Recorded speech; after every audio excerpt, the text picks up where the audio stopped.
as if they were played back to them. And so that lets them hear what was going on in their head out loud from another person. Now that's affirming. It's affirming to let them know that you heard them. But it also allows that to, there's a technique that we'll talk about in motivational interviewing when you reflect what somebody has said. It almost allows that person, it does allow that person time to sit back and consider what exactly they said. And whether they agree with that or not. And whether it's going to deepen that train of synapses that are, firing in their head, or whether it's going to confront and, well, maybe it isn't quite that bad. Or that may allow them time to go even deeper into their emotions because it allowed them to connect with you, that someone else was actually listening.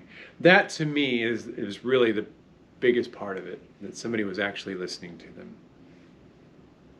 We don't listen to each other now so good in our society. We're really quick to think about what we're going to say in response, but we don't take time to listen and sit and think about it. So I also included the article from Rogers. Take time to read through the article from Rogers. There's some antiquated language, some antiquated thoughts at times, but his core 6 principles are golden. They remain, and Wampold really backed that up through a lot of research. Now, in this class, you're going to get more than just this empathy. And on the back end of this week, you'll try out solution focused into Kim Berg and her husband. You'll get to try out some of these things and see how they fit for you. See if this solution focus I'll get into in a minute, but you're going to be at a place when you leave this class where these skills are going to be fresh. And you're going to, at the end of this class, find a set of techniques that speak to you. That's what I'm going to ask you to do. Where do these, because if you're going to be a healer, this has to mean something to you. This has to come through you. It has to flow through you. The techniques have been shown to make a difference. And so basically this class is giving you, in a sense, power to help others. And so if you're going to utilize this power effectively, it's going to have to eventually flow. It's going to feel staccato. It's going to feel contrived. It's going to feel really weird and foreign at first to you. But the more that you try, the more that if it's really, how do I want to say this? If it's really becomes a part of you, it flows through you. And so it's something that you have to believe in yourself. Now again, you're like, okay, I'm gonna go out and I'm gonna give this to somebody.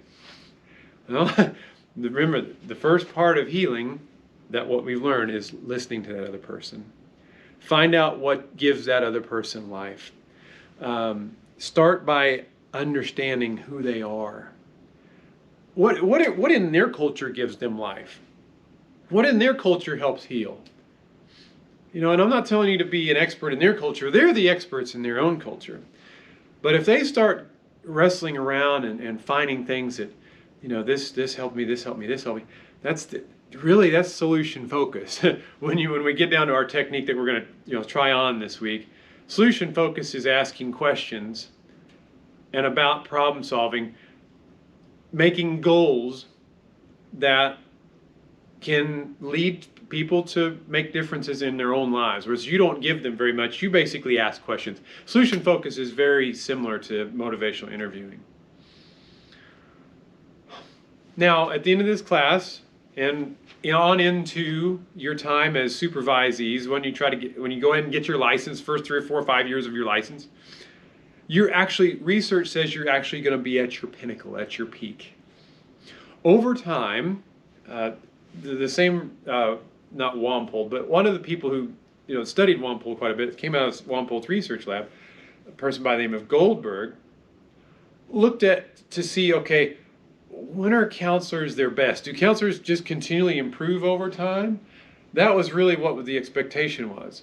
And looking at a huge sample of many, many counselors, many I think well over 2,000 clients. They looked at counselors' progressions over time, and there was almost like a peak, about 5 years, and then counselors tended to regress and not be as good. So now you're like, well, crap, how do we do? Worry about that later. What that tells me is that you guys, when you come out of here, are going to be fresh. You're going to keep learning, and I want you to keep that in mind. But I also want you to think about always remembering to take the client's perspective into consideration first, before whatever it is that you give. And I want you to come out of this with something that you can agree with, and it really starts to flow through you. You won't be there. You won't be there at this class. You won't be at a place where it just flows and it's integrated, but you can start to be there. So that's what I'm asking of you. I hope this video has been helpful. I look forward to what you'll produce this week, and this will be a fun class.